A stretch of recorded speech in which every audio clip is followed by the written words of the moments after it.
চলে এসেছি, বলেছিল যে মোগলাইয়ের রেসিপি দেখবে, মোগলাই বানানো কিভাবে হয় সেটা দেখবে। বন্ধুরা বলেছিল যে মোগলাই রেসিপি শিখবে, তা আমি আজকের নিয়ে এসেছি মোগলাই রেসিপির মশলা। এটা আছে বিস্কুট গুঁড়ো মশলা করা আছে, পেঁয়াজ কিমা, আদা কিমা, আর অল্প একটু লঙ্কা কিমা দিয়ে দেবো। দিয়ে এর মধ্যে দিয়ে দিয়েছি ডিম। হ্যাঁ, দিয়ে মশলাটা ভালো করে মিক্সিং করে নিচ্ছি। ভালো করে মশলাটা মিক্সিং করে নিচ্ছি। নেওয়ার পরে মোগলাইটার পট্টিটা বানাবো। মোগলাইয়ের পট্টি বানাচ্ছি। আচ্ছা,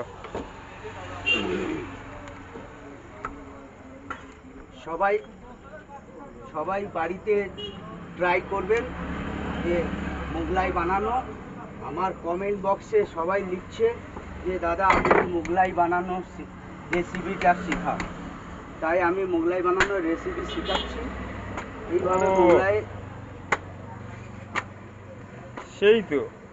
এইভাবে বানাবেন, বাড়িতে ট্রাই করুন, আপনারাও পারবেন এইভাবে মোগলাই বানাতে।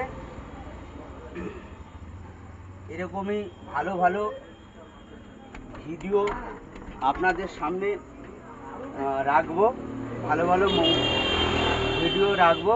আপনারা কমেন্ট করুন যে দাদা এর থেকে আরও নতুন নতুন রেসিপি নিয়ে আসতে। আমি রেসিপির চেষ্টা করব যে ভালো ভালো রেসিপি নিয়ে আসার জন্য। তো বন্ধুরা, এই যে মশলাটা এইভাবে দিয়ে দিলাম, মোগলাইয়ের মশলাটা দিয়ে দিলাম।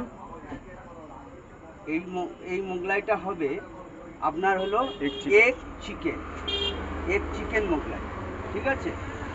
Egg chicken Mughlai. এইভাবে মশলাটা দিয়ে দিলাম। এবার একটু চিকেন দেবো। তো বন্ধুরা দেখছো তো চিকেনটা কত সুন্দর চিকেন। এই চিকেন দিয়ে দেবো মোগলাইয়ের মধ্যে। এইভাবে মোগলাইয়ের মধ্যে দিয়ে দেবো চিকেন। হ্যাঁ, চিকেন মোগলাই। তাহলে এগ চিকেন মোগলাই এইভাবে দিয়ে এইভাবে মুড়ে দেওয়ার পরে আমি এখানে তাওয়ার মধ্যে এই তেলটা হিট দেওয়া আছে। এই তেল দিয়ে দিলাম, মোগলাইটা তেলের মধ্যে দিয়ে দিলাম। আস্তে আস্তে করে এইভাবে করে আস্তে করে হালকা হিটে ভাজতে হবে। আপনাকে হালকা হিটে ভাজলে তাহলে মোগলাইটা ভালো কড়া হবে এবং ভালো ফ্রাই হবে। ভিতরে মশলাটা কাঁচা থাকবে না, ভালোভাবে মশলাটা থাকবে, মশলাটা ভালো থাকবে। এইভাবে মোগলাইটা, এটা মোগলাই পরোটা।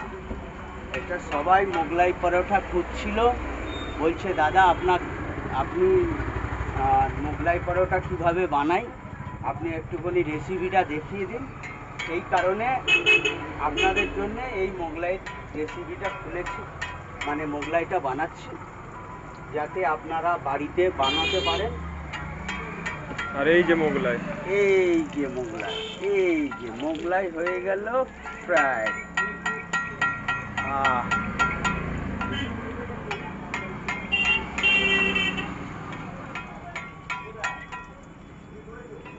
এই তো মোগলাই দেখছো বন্ধুরা, মোগলাইটা কেমন হচ্ছে, মোগলাইটা কেমন হলো বন্ধুরা?